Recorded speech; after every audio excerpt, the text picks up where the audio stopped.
Bonjour, bienvenue sur Aéro Vidéo. Aujourd'hui, présentation de la radio récepteur Malaït DSP2 qui couvre de 10 kHz à 2 GHz, 2000 MHz. Donc c'est une radio de fabrication russe et bon, avec l'actualité en ce moment, donc c'est distribué, développé et copié en contrat avec Malaït par la Chine. Voilà, donc c'est un produit chinois. Je vous mettrai les liens, bien sûr, de tous les produits qui sont présentés, hein. Donc, je vais également présenter des kits d'antennes qui fonctionnent très bien avec cette radio.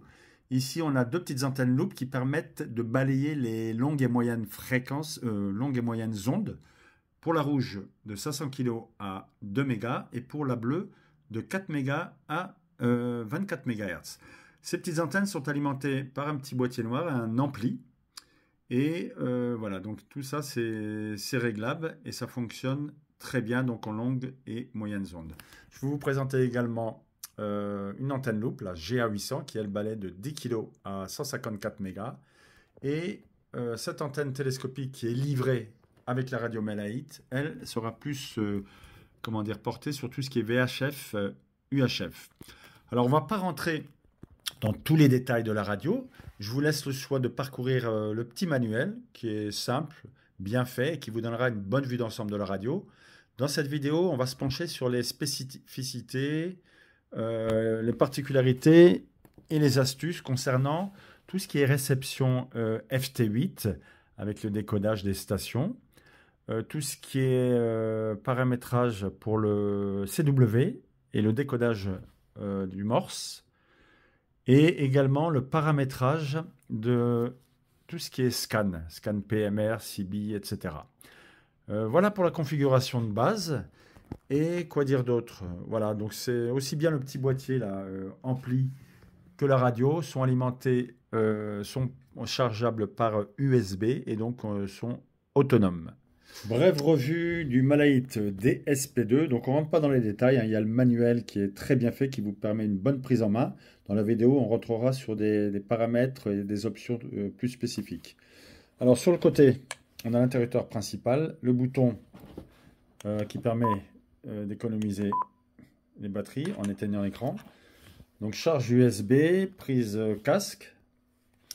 Ensuite, au-dessus, on a l'entrée large impédance avec HIZ, les entrées standards 50 ohms, le volume et les fréquences. Donc le bouton des fréquences, alors attendez, on va allumer l'écran. Voilà. Le bouton des fréquences, il permet de passer en rouge des fréquences au pas. Donc le pas, si vous voulez balayer large, eh ben, vous montez. Si vous voulez balayer très fin, être plus précis, vous pouvez descendre jusqu'à quelques hertz, hein, je crois. Voilà, ensuite, donc là je repasse en fréquence. Ici, quand vous appuyez, ça vous permet de balayer tous les onglets en bleu. Donc par exemple là, je suis sur la largeur des bandes. Là, je suis sur normal, wide, or ou narrow. Ensuite, on a l'atténuateur. Ensuite, on a le bouton de volume. Voilà. Pour le réglage rapide des fréquences, vous appuyez sur la fréquence en rouge. Et par exemple, vous cliquez sur 27.555. Voilà, bon, j'ai pas d'antenne, donc ça sert à rien, mais c'est pour vous dire, voilà, on peut passer directement là-dessus. De toute façon, il y aura un chapitre de la vidéo qui sera spécifique pour la programmation des fréquences, des scans, etc. Que dire d'autre? La conception, bah, elle est en alu, super soignée, très solide. Et comme je vous l'ai dit, donc c'est une radio de conception russe, distribuée par les Chines, suite à l'actualité du moment que vous connaissez. Voilà pour la brève présentation et on passe à la suite. Chapitre sur les bandes préprogrammées de la radio et une démonstration lors d'une mauvaise réception de station pour montrer l'efficacité du préampli et des filtres de réduction de bruit, NR, hein, Noise Reduction. Donc pour les bandes préprogrammées, vous allez dans bande, en bas à droite. À gauche, là, on part à 144 kg. En réalité, on peut partir à 10 kHz sur cette radio jusqu'à 2 GHz. Voilà, ça c'est la première page, donc jusqu'à 22 mètres. Voilà, on a toutes les bandes radio amateurs. Ensuite, voilà, 19 mètres, 16 mètres, là, 11 mètres, CB. la FM, la bande aéro, la bande marine, etc. Voilà, donc il y a toutes les plages de radio préprogrammées, que ce soit en MFW, FM, SSB, LSB, USB, CW, FT8, etc., etc. Donc c'est très complet. Et on a également une page préprogrammable par l'utilisateur. Donc là, moi, j'ai programmé un scan en PMR 446 sur la bande aéro, la bande CB, la bande maritime. Donc ça, je vous montrerai dans un prochain chapitre de cette vidéo, parce qu'il y a des petites astuces, voilà, pour que ça soit plus pratique pour les scans. Alors, exemple de mauvaise réception d'une bande. Donc là, je me suis mis en low wave. Donc longues ondes, 144 kg, entre 144 et 500 kg. Voilà. Donc je vais monter le son.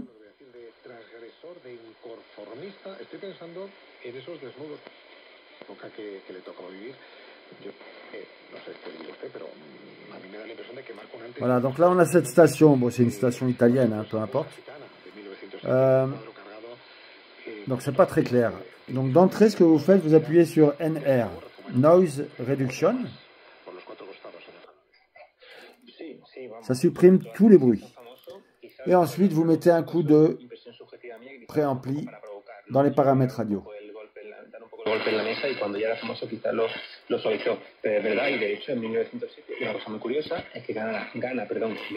Alors ensuite, pour être plus précis, attendez, je vais baisser le son. Pour être plus précis, vous rappuyez ici. Vous rappuyez sur ce bouton. Voilà, vous passez de la fréquence à l'espace entre chaque fréquence. Donc pour être plus précis, ce que vous faites, c'est que vous le descendez, vous mettez un espace de, par exemple, 1 kHz. Voilà. Comme ça, maintenant, je peux affiner. Alors, je remonte le son.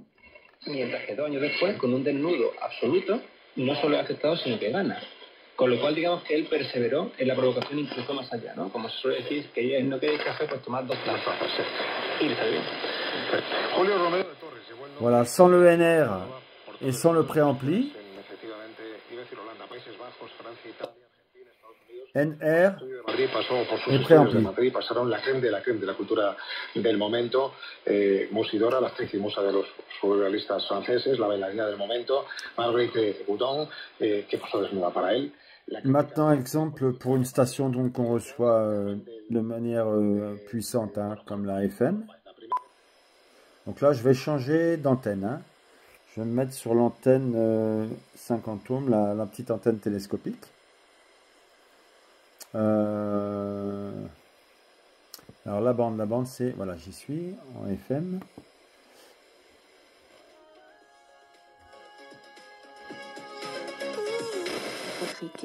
Qui s'égosille sur le palier intérieur d'un immeuble dont tout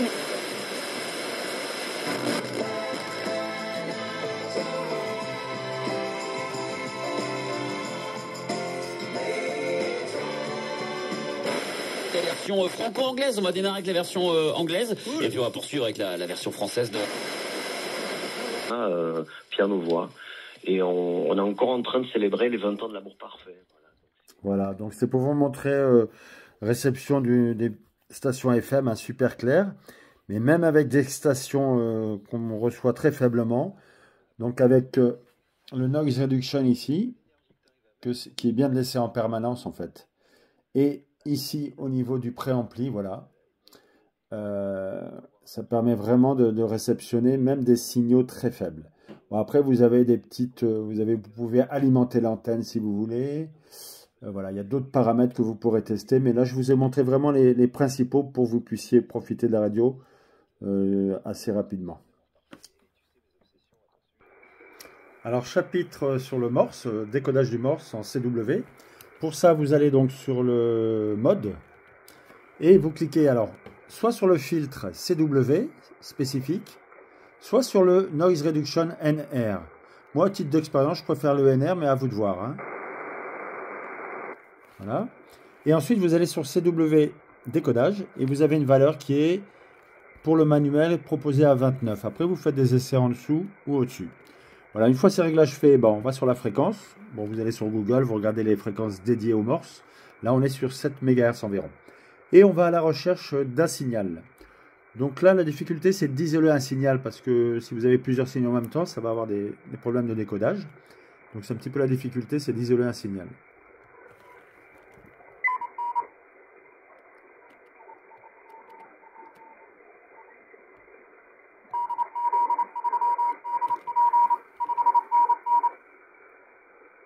Alors, pour faire des essais de sensibilité, vous appuyez sur ce bouton-là et vous vous baladez dans les onglets en bleu.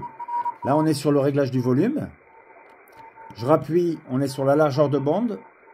Là, il faut se mettre sur Narrow. Et ensuite, on descend en bas. C'est le réglage de tout à l'heure dans le mode. Et là, on est à 29, donc vous pouvez faire plus ou moins pour améliorer la réception. Voilà. Je retourne dans le volume.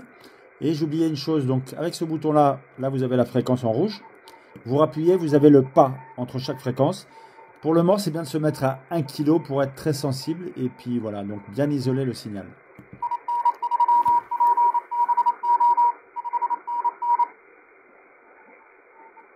Donc à vous de faire vos essais. Mettez dans les commentaires si vous avez des astuces supplémentaires. Hein.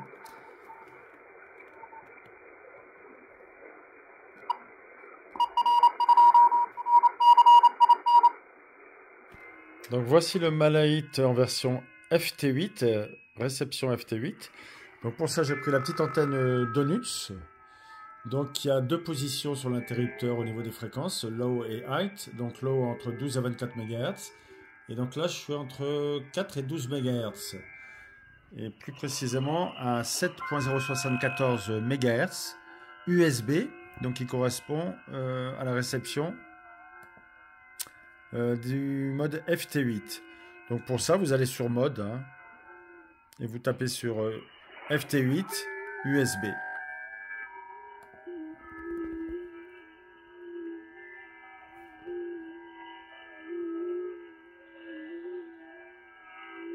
Donc là, on a des phases de 15 secondes à 1 minute.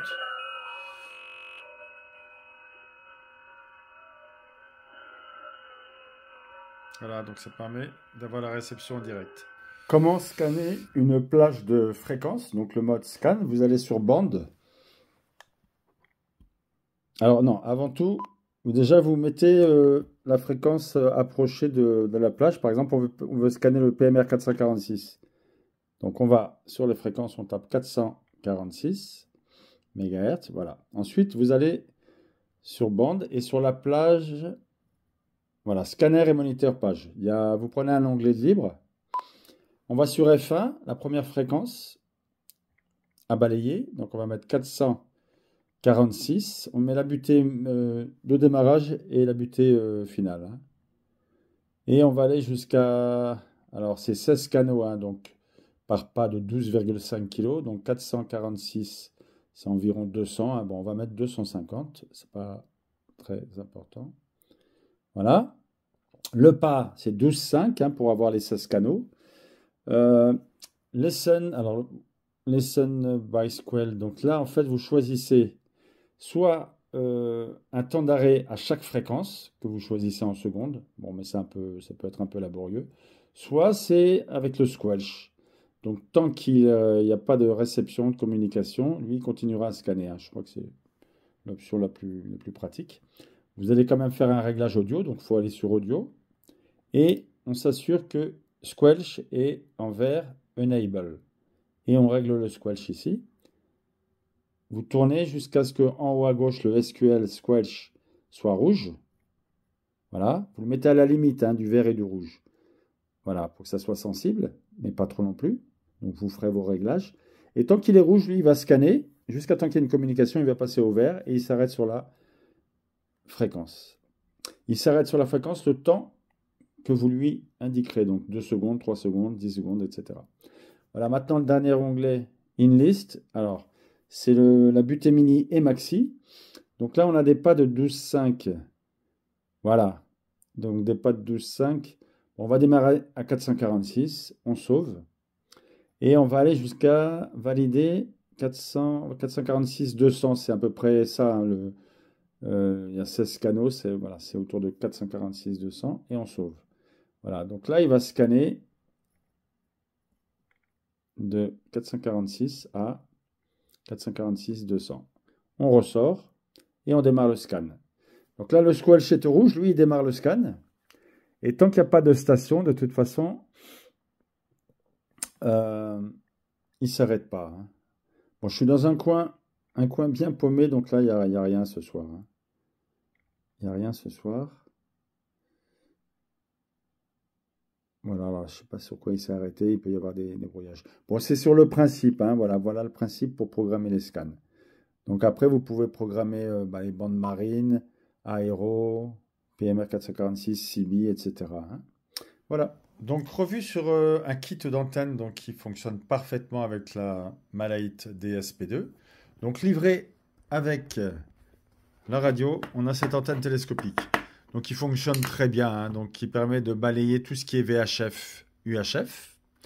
Ensuite, on a un petit kit, je crois que c'est dans les 15 €, d'antenne loop, qui permettent de balayer toutes les longues ondes, moyennes ondes, livré avec un petit amplificateur qui est alimenté en USB et avec un accumulateur. Donc vous n'êtes pas obligé de le laisser charger, hein, de le laisser alimenter. Il y a une batterie pour une autonomie.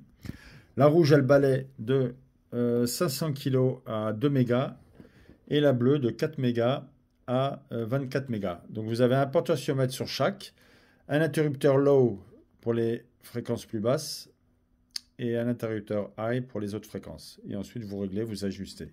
Donc sachant que ces antennes sont sensibles aussi à l'orientation. Voilà, donc avec ça, ça vous permet en tout ce qui est longues ondes, moyennes ondes, d'être précis et avec une très bonne sensibilité et grâce à cette alimentation. Ensuite, on a la GA800, donc qui est une très bonne antenne, qui est un peu plus onéreuse. Hein, je vous mettrai les liens dans les commentaires. Donc elle balaye de 10 kg à 154 MHz, je crois. Bon, ce qui est intéressant aussi, c'est que, bon, bien sûr, il y a une alimentation avec une batterie autonome. Et vous pouvez désolidariser l'antenne et la déporter grâce à des câbles. Il y a plusieurs câbles BNC qui sont intégrés dans le colis. Voilà, donc ça vous permet de la mettre en hauteur sur un mât, par exemple, ou sur le toit d'une voiture. Voilà pour le kit d'antenne. Donc vraiment, déjà, avec ces 3 antennes, dont l'antenne télescopique qui est livrée, ça marche très très bien.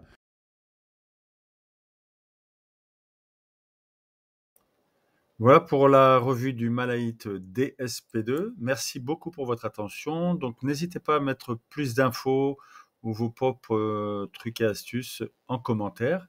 Je mettrai dans la description les liens des différents produits, donc le Malahit et les antennes. Et à une prochaine vidéo. À très bientôt.